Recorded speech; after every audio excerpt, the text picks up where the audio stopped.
Hey everybody, welcome to the Faith Church Podcast. I'm your host, Jay Williams. Joining me today is Christoph Katzbeck. Hi, Jay. Hi, Christoph. How's it going? It's going all right. Good. Great. Great. People may be wondering, why are you filling in for Jeff? And it's because I spoke on friendship, and Jeff said, I cannot with integrity have this podcast with you. That's exactly what he said, yeah. He was like, I just can't. And so Christoph was like, I mean, I could do it. Kind of. There's We'll a see. sense in which I consider Jay a friend, and I feel like we could talk about friendship. We'll see how it goes, you know. He had to spin it, but Yeah. Jeff was just like, Jeff has too much Canadian integrity, so he can't. Speaking of integrity, Jeff, by the way, is just he's camping this week. Oh, he's on vacation. Yeah, he's on vacation. So From our friendship. that's exactly how he would frame it. Yeah. So So I'm here. You got me you're this here, morning. and we're flying because we are running late today. So no tomfoolery. It's been one of those mornings I literally where just jumped yeah. right in. My tomfoolery was the comment about Jeff and friendship, and I can't wait for people to say, hey, why aren't you friends with Jay? Or they'll say, I totally get why you're not friends with Jay. I'm not going to say which one I think is more likely. That would be From the crowd that would do that, yeah, I think we all know. So yeah, I got to talk about friendship. And Proverbs. Yeah, Proverbs, friendship, which I mean, judging by how the congregation responded to your sermon was very received. It was received. Whether it was well received or no, I feel like you got Wait, one line. like during the middle of the sermon, you got a handful of just people reacting. It was great. Yeah, that was not mine. Yeah, it's so funny that I got totally. I think I've never been so caught off guard by a response to when I said that a true friend will always have your back but won't always take your side. Correct. I think That hit. that obviously hit and was something that needed to be said. And I think because, so if we go all the way back to the beginning, you made a really, I think it was a good distinction between companionship and friendship, right? So if we are, as Christians, called to be something different than the world, then the way that we are friends probably is going to look different than the way the world has friends. And I think you did a really good job of kind of explaining what the difference is. And so I think for a lot of people, there was a lot of thinking and processing what their experience with other people has been. Because I think in a way not in a way, I think we crave that kind of deep friendship. And I think you gave language to what that looks like. You gave language to something that is a desire that maybe there wasn't a way of being able to give language to it before. You know, I actually had a section that I cut uncovering that deep desire and showing how the world actually wants that and desires that. And that section was about how every story we tell, like in film and books, that's about friendship is a deep friendship that's born through adversity and born through, like I don't know. I mean, sometimes I wish there's part of me that wishes I would have kept it in because I think it would have been I think it would have been funny, but I think people would have related that I had something about that you don't make a movie about two friends who just go on a bike ride and then they go back home and nothing happens. And they just say, see you later. And then same thing tomorrow. Or they just sit there and play video games. Like the movies about friendship that stir us, I had like Lord of the Rings, Napoleon Dynamite. Yeah. Great. Beverly Hills Cop. I don't know. Okay, But okay. Like friendship is born out of this journey that people go on together. And what's often the case is that in these movies, it's unlikely friends. Mm-hmm. So we love stories about unlikely friends who go on a journey and kind of deal with adversity together and stick together. Yes. Because that's what we want. And we know intuitively that it's about the friend that sticks, not about the person you have the most in common with or that the conversation flows the easiest, right? Like we know that, but yet we we go after companions. So in the moment, we want companions, but when adversity hits or whatever, we want true friends. And I wanted to make the point that if you spend all your time, like what I think Proverbs is saying, if you spend all your time just having companions, then when you need a true friend, you won't have them. You'll be alone.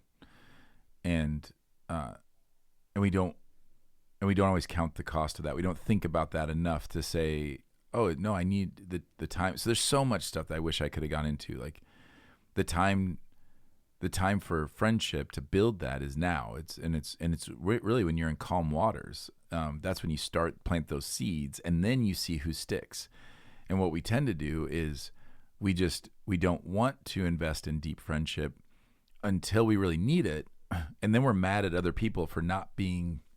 We basically end up getting mad at companions for not being friends. And that's one of the dangers of it is people think if you have a bunch of companions, but you think that they're friends and then they desert you, then that's pretty jarring. Yeah, especially in times of need. It's funny, you were talking the movie references, and my brain immediately went to Toy Story because Toy Story like 23 is coming out this summer. I think it's 5. But you think of Buzz and Woody and how they actually start off as kind of enemies or whatever, but they go on this journey together with this like mutual love and affection for Andy, and it creates this bond, this friendship that transcends any sort of interest. He's a cowboy, he's a spaceman. It transcends all of that. But that's kind of what we're looking for. Is we're looking for that love and care for each other that transcends like hobbies, it transcends interests, it transcends any of those sort of things, so that when the rubber does meet the road, that we've got somebody who is there with us through our journey. And I love, it's funny you said that you cut that out and you wonder about putting it back. I thought you communicated that really well. So I think that was communicated. What does it look like?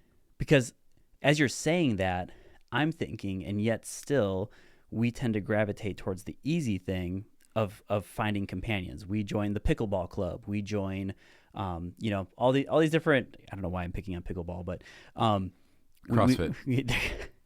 Hey, now careful.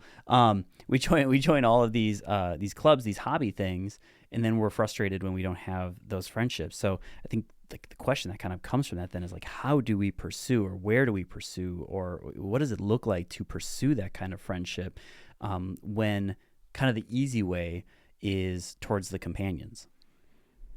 Well, man, every time somebody pointed this out to me, because a couple weeks ago I said, we should do the podcast before the sermon because it's like a good primer kind of thing. Yeah, I think like, that's what I should talk about. Toy Story would have been the best illustration of that, because it was that Buzz and Woody both they are bonded together by their love for Andy. That ultimately that's the story that's worth them risking their lives for, risking everything for. And that's where you'll find true friends. True friends, you're going to find them when you have the thing that you have in common is the thing you're willing to give up anything for. Because then that's what causes you to stick. So Buzz and Woody are in this pursuit together, and they value that more than anything else. And so for Christians, those who pursue Christ, those who see the kingdom as a treasure hidden in a field, that's worth everything.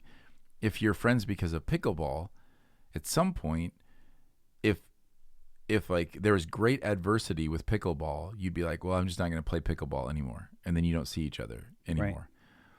Or in CrossFit, you get injured and you're no longer able to do that. And so you just don't see each other anymore. Or you stop riding your bike, or your kid ages out of youth sports. Like there's so many things that happen to companions because those things aren't worth pursuing at all costs. But Jesus is. And when we have that in common, then we're pursuing this thing as like with everything that we have, and it's the thing that perseveres through season after season after season. Then you have those deep friendships over time. Because when we bond over like affinity-based stuff, I mean, how many times It happens all the time. Like college friends are friends, and then in a group of friends, one of them gets married, or a couple of them get married, but a couple of them stay single, and then over time, like they don't hang out as much because it's different, and then then some of them have kids and some don't, and then it just changes, and everything, the dynamic changes, or geographically you move, or whatever happens, and you grow apart. But the friends that remain and that stick are on they are pursuing Christ with the same like level of desire and intensity.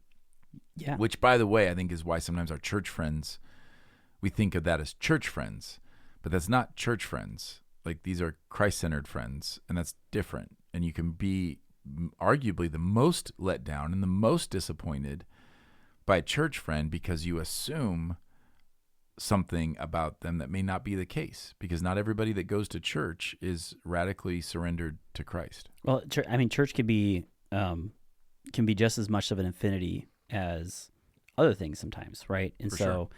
we absolutely have. I see that in youth ministry all the time, where we have students who make really good friends with youth group friends. In any sort of youth group event, there's connection and time hanging out, but it doesn't necessarily stick. And it's funny because like I feel like I've had that. I had a really, back in youth group, when I was in youth group, I have a group of friends who I was really close to, and some of them have stuck and some of them have not. It's funny you even bring up the college and the wedding thing, but because there's been a couple weddings recently, I've noticed, I don't know if this is a trend or not, or if this is just biased because of the weddings I've been at, but they've had larger wedding parties, like really large wedding parties of groomsmen and bridesmaids. And Sarah and I had a larger one, but I've thought about the fact that almost every one of the friends that I had stand up in my wedding, when I asked them to stand up in my wedding, I was like, oh man, these are some of my closest friends, and I think the only ones that I still talk to are the ones that are my family, are the siblings. And what's funny is the friends during that period that were not a part of our wedding, that I would not have thought would be close friends still are the ones that I'll call up every once in a while. We'll text frequently. The friendship has stuck over decades of a couple decades of life now at this point. Mainly because it's Christ-centered. It's not necessarily affinity based. It's because there's like, oh man, I'm wrestling through this thought with Christ, or I could use prayer for this, and it's all centered around that journey, that love. If you go back to the Toy Story analogy, that love for Andy, that love for the Lord, and our desire to pursue Him. Well, yeah, and even after a long time, I was just thinking about my wedding party, and there's one of them that I still talk to, and I had weddings. I have a wedding where I was like the best man, and I don't talk. We were in each other's weddings, and Right. we don't talk anymore. I would totally talk to him if I saw him. Like if he moved to Marinette, like we would totally hang out. But I think that a reason why, some of that, the larger party is when they're younger, then they have all those, those friends and all that happens. But one of the things that happens over time is, even when you haven't talked to somebody for a long time, if they are also pursuing Jesus, then you are being formed in the same direction. So there's a commonality. That's why when people say, oh, we picked up, like we just, like we hadn't missed a beat. Well, that happens when you're going on the same trajectory, in the same direction. Now that can happen with something outside of Christianity.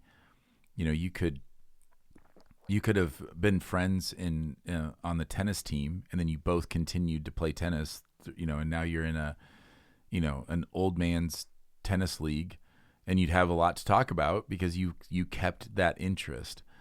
But there are so many things that I was friends with people over like in high school and college that I don't do anymore. I'm not interested in anymore. And if that was what our friendship was about, then we would talk and be like, we don't have anything to talk about because we are totally different people. But in Christ, we're actually being formed by the same Lord. Like, so in essence, it'd be like if you had a best friend in common, like if there were three of you and one of them, the two people on the ends were still connected to the one with them in the middle, but the two on the ends hadn't talked in a long time. Well, if they're still friends with the person in the middle, then chances are if they got together, they'd be like, oh yeah, because you'd probably have some of the same inside jokes and some of the same language. The point of all that is, what's sad to me is what often happens in the church is people will point to their real friends being like what they would call like their true friends, or their closest relationships would be blood relatives, whether or not they're in the church, whether or not they follow Jesus. And then often people outside of the church who they spend the most time with. That's the part that I wish I could have gotten across a little bit more too when I talked about the geography, was that the reason why so many people say, well, my closest friends aren't in the church, is because you're spending way more time in those other places. So by definition, like, you're proving the point that the people that you're around the most are the people you are going to have the deepest friendships with. Then if who you're around the most are people who are following Jesus, well, then those are going to be the deepest of friendships that Proverbs is talking about. And the problem that a lot of people have is they assume like, oh, I'll go to small group once a week, and then that'll build these deep friendships. Well, it certainly going and bonding over Christ or worshiping together for an hour or hour and a half with other people will bond you in a more powerful way. That'll be a more powerful hour, than if you were playing pickleball for an hour. But if that's all you do is occasionally, and then the extent of it is we say hi, we maybe have a quick catch up conversation, then you're not, but you're at the ball fields every night, at the soccer field or at the baseball field, or you're, hunting, or you're fishing, or you're wherever you are every day, then those are going to be the people that you are the most comfortable around because you spend the most time in. And that's part of what Proverbs is saying. Like, the person that's near, geographically close, that you cross paths with a lot, they are going to be they're more valuable than somebody that you feel close to, but they're far away and you don't see them very often. Yeah. I mean, yes, man. It's so true that we are formed towards and formed by that which we spend the most amount of time with. And yeah, I don't think we necessarily that's where it gets, I don't want to say tricky, but like, we got to, put things in the right spots is we're not saying that affinity based things are bad. If anything, some of those moments where, and I have to remind myself of this, like, I get invited to go and do something with somebody to do something that I would not normally go out of my way to do. I should go and do it. If I see it is worth it, if it's somebody from the church family or somebody who's trying to follow Jesus and they invite me to this thing, to go and do it, not just for the love of the affinity. Go and do the affinity. That thing should point you and help be a catalyst towards the ultimate thing, which is a good, healthy friendship. And sometimes we skip out on that because, we skip away from the affinity thing because we're like, well, I don't enjoy that thing, not realizing that thing is actually then controlling what we do or don't do, if that makes sense. So then I guess that goes all the way back to the question then of like, what would you say, and maybe you did say this in the message. I confessed to you off the microphone that I dipped out for like the last 10 minutes. So this might be one of those, maybe you did talk a little bit about this or my brain's failing me on it, is how then do we pursue these Christ-centered friendships? So somebody's listening right now, they're saying, okay, I want that, but I'm really wrestling with how to pursue that. What would you tell them are really good first steps in pursuing those kind of friendships? Yeah, I explained that perfectly in the last 10 minutes. I'm sure you did, with like 3 points, and it was the best 10 minutes I'd ever communicated. So you should listen to that. Okay, I will. Kidding. School me, come on. So I actually feel like that was part of the lacking. I said it kind of at the end of one thing I said was stop being so picky. So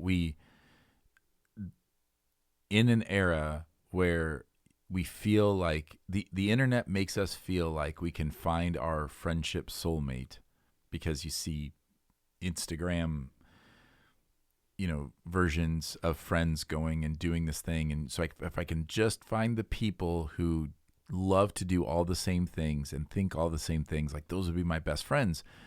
And the internet makes me feel like that's possible. And it's not. Right. It's very similar to what we've seen in the whole like dating scene for singles, is that the internet introduced the idea that you can find the perfect person. Because anywhere in the world, like you can find them anywhere in the world, where I use the illustration of how my mom said when I asked her how she knew my dad was the one, and she said there were only two choices and the other one was in jail. And I think like there's something beautiful about that. There's something beautiful. I'll give you an example. When we did house churches in Colorado, we'd have like 20 people in our church. It grew. Sometimes we had up to 50 people in our house, like in our house church, and then we'd have multiple house churches. But when you're just hanging out with those people, there were no men's groups, because the men in that house church were the guys. And so when we did a men's group, it was all the guys. And if you weren't there, they'd be like, "Hey, Jay, where are you? Like, we're all here." Right. There's something about that. And these were not, it was the oddest gathering of people. And so understanding that, okay, the people who are around me, the people I cross paths with, like if I just filtered and said, who do I cross paths with a lot who loves Jesus? Well, start there. Start spending some extra time with that person. And then start sharing a little bit. Now, they may not reciprocate. They may not reciprocate because their bandwidth, they don't have enough bandwidth. They already have deep friendships and they don't have room for more.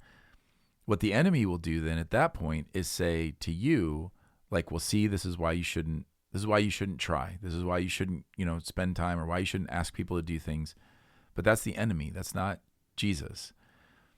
I don't think, if we could just realize that we don't need 100 deep friends.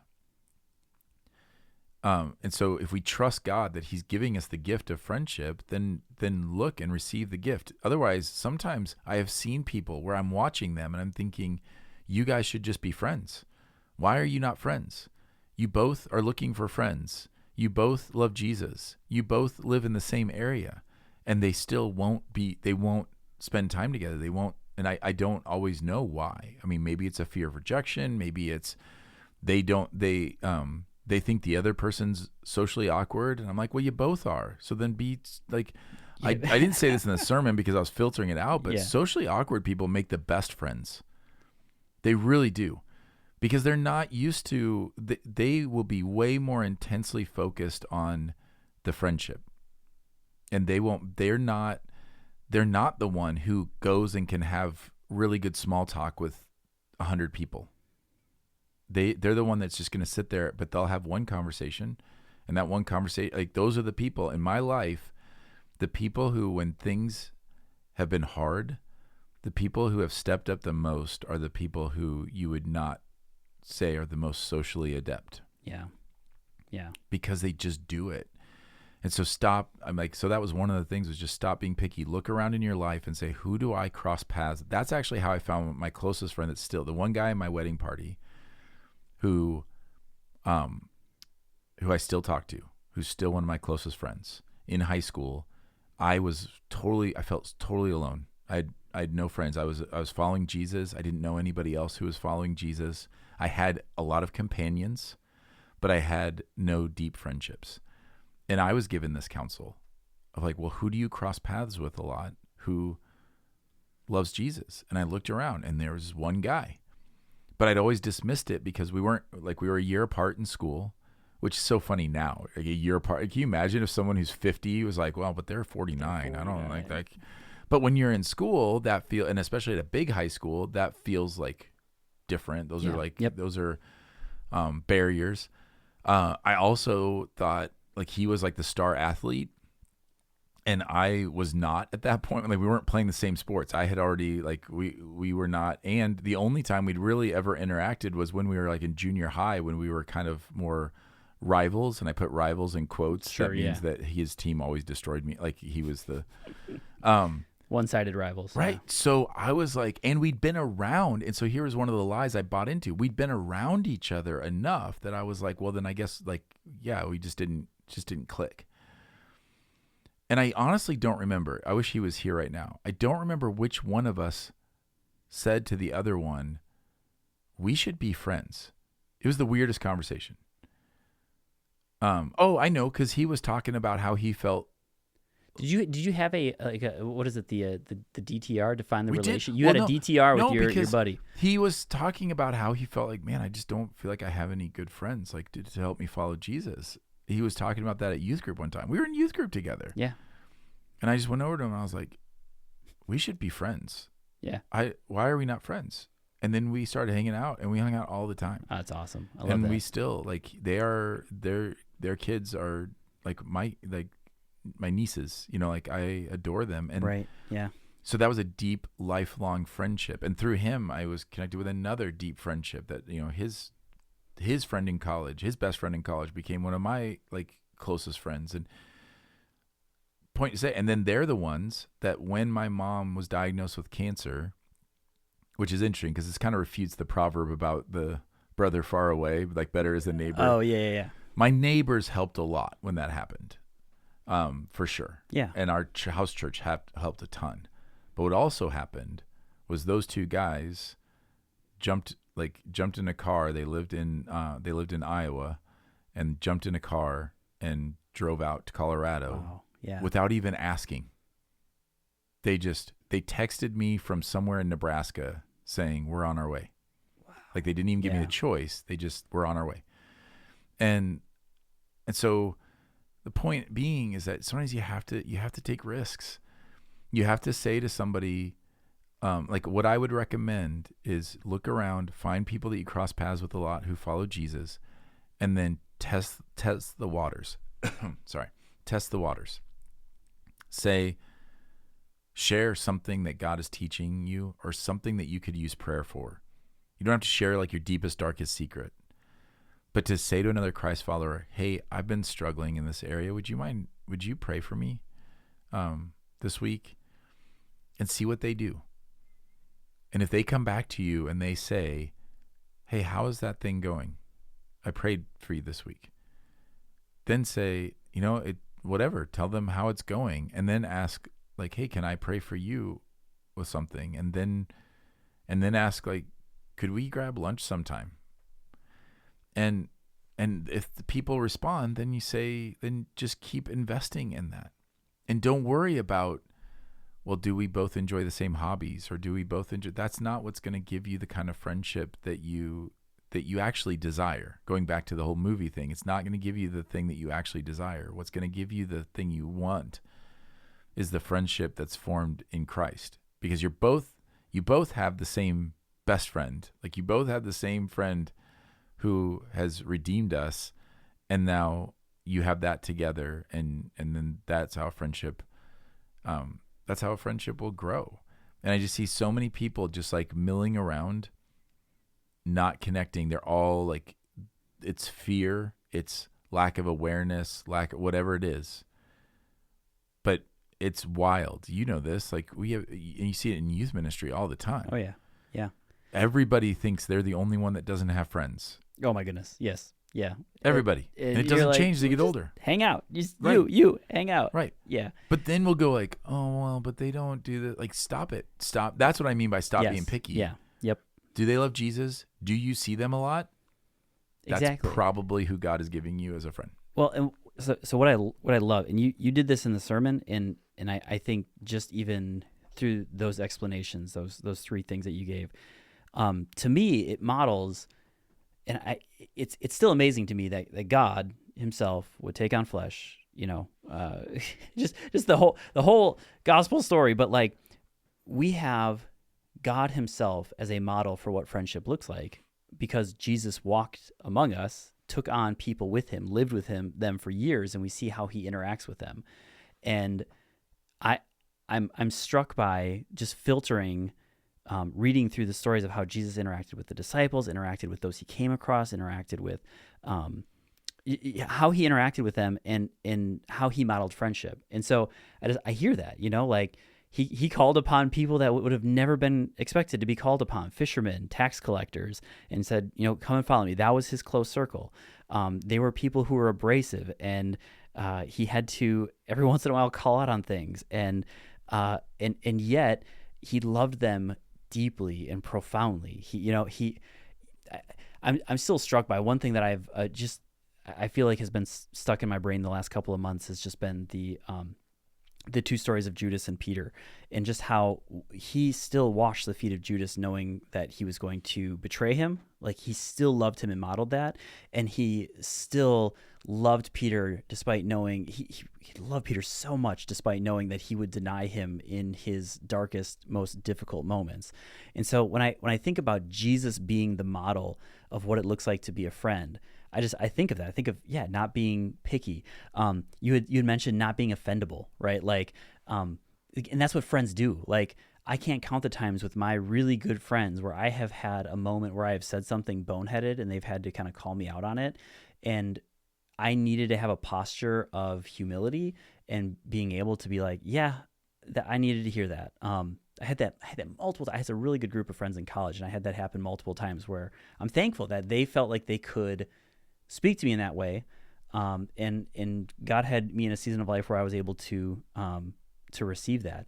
And then just that, you mentioned this, that intersection of those who are faithfully trying to follow Jesus. And I wonder, with the disciples, had Jesus not called them, would their lives have ever intersected? Would Matthew have hung out with Andrew, or you know what I mean? Like Judas hung out with John, or would those lives have ever intersected had it not been for this mutual following and love for Jesus? And probably not, right? So it kind of revolves around that. Jesus is then the fulfillment and the perfect picture for us to look at as to what it looks like to be a good friend and to seek good friends. The clear answer is no, they wouldn't. They would not have been friends. Yeah. Never in a million years. And the early church wouldn't have existed anywhere outside of the power of the Holy Spirit. Like I mentioned this many times, I feel like in the last year or so, that we have no concept for how difficult it was, how many social barriers were being completely broken down in the gathering of any given house church across the first century church. Yeah. Jews, Gentiles, rich, poor, male, female, slave, owner, or slave and master. I mean, it's striking. And that they are being told, you're not just members of the same religion, that you are responsible for each other. And that you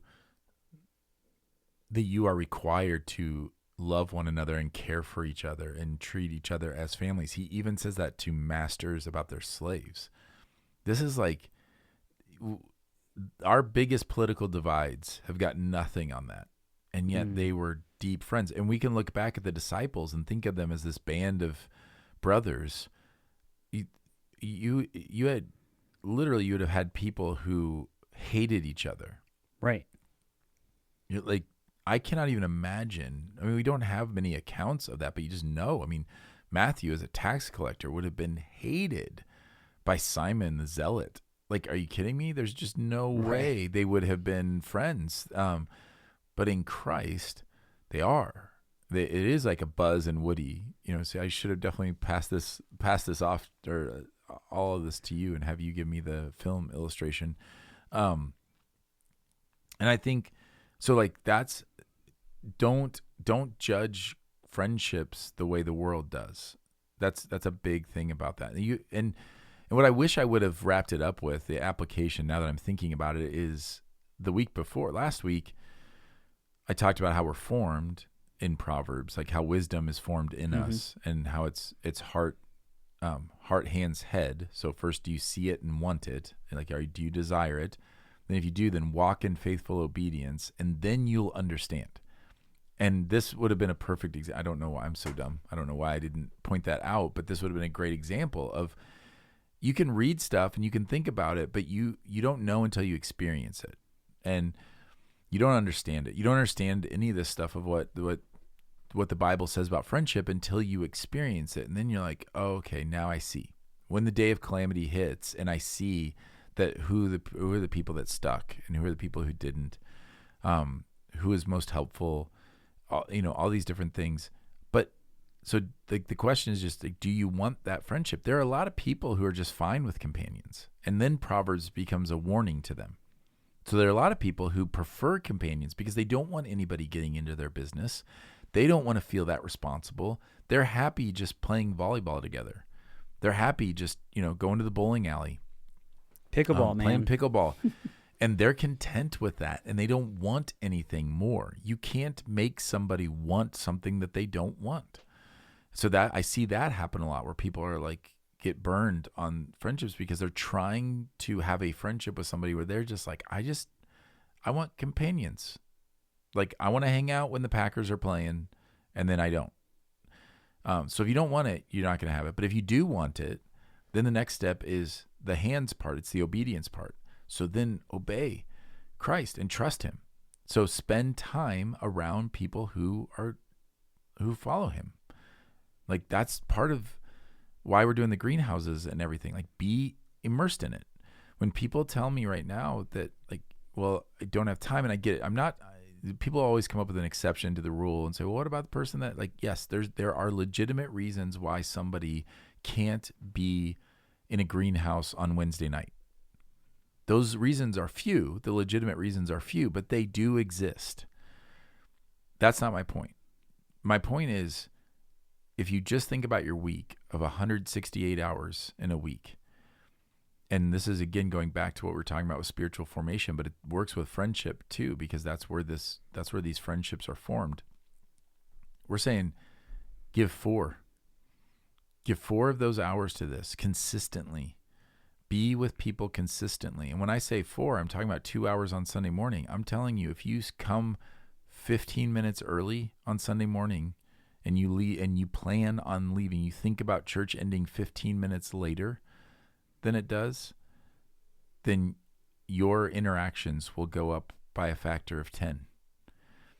You will see people that you'll be like, I see them I come at 9:15 every Sunday morning. When we come and we walk through there at 9:15, some of the same people are there in the same places. Yep. You could have a deep conversation. You could have a deep 10-minute, 15-minute conversation with the same person every week because they're there in the same place every week. And like, this isn't I hope people don't hear this as like a shaming, like of just, well, why don't you just do this? I'm just saying, if you really want it, like, these are the ways to be obedient. Be present, be available, be consistent. Notice who's around you, who you keep crossing paths with, who seem to be following Jesus in the way that you're trying to follow Jesus, and then just press more into it. And then you'll start to understand like what this friendship looks like. So that would be I love it. That should have been the conclusion. Well, whoever listens to the podcast will now get the conclusion. They'll get the real conclusion. Yeah, they'll get the real deal. But they won't get the one-liner that... No. I literally wrote in my notes, because I said, 1 for 10. And I literally wrote that in my notes. I saw you. It's like, I'm going to write that down. Yeah, you got to take the wins, man. You got to take the wins while you can get them. Biggest win ever. Well, I do hope that it was helpful. I hope that this podcast has been helpful. And friendship is certainly not something you can do alone. I want to just throw that out there. I mentioned it in the sermon a little bit, but if you need help, or I think it was in the benediction, but if you need help making friends, maybe you're a person who you say, man, every time I try to make friends, it never works. Like, I don't know what it is. What is it? Something about me? We can meet with you. We can help you in that. We will gently help you see like who Christ has made you to be and who he's calling you to be and what a sanctified and redeemed version of that look like. And we want you to have friends. And so we've helped people with that before. And I don't take that lightly. Like, for some people, it's really natural to go up to somebody and talk to them or whatever. And for other people, that is terrifying. And they don't even know why they seem like, some people feel like they just repel people and they don't know why. And they wish like somebody like would tell them what's going on. And we can help with that. And if you're looking for friends, if you're just needing some help in that, then in any way, let us know. If you feel like you're inclined and gifted towards friendship because you just really love being with people and spending time with people, and you have a heart for people who struggle with that, let us know. Because we love matchmaking. Like we will definitely tell you like, hey, why don't you go talk to this person and hang out with them? So if that's you and you're wired to do that, then let us know as well, so that we can have a culture of friendship. I would love it if everybody in our church, that if you could just throw a Nerf ball out there, and whoever caught it or got hit in the head with it, that's why it's a Nerf ball. We should do that. If you said, hey, do you have a few deep, meaningful friendships, that they would say, yes, I do. Like, that would be amazing. I would love that. So yeah, reach out to us. You can email us at connect@faithpastigo.com or talk to us on a Sunday. We hope that this podcast has been helpful. We appreciate you taking the time to listen. Until next time, grace and peace.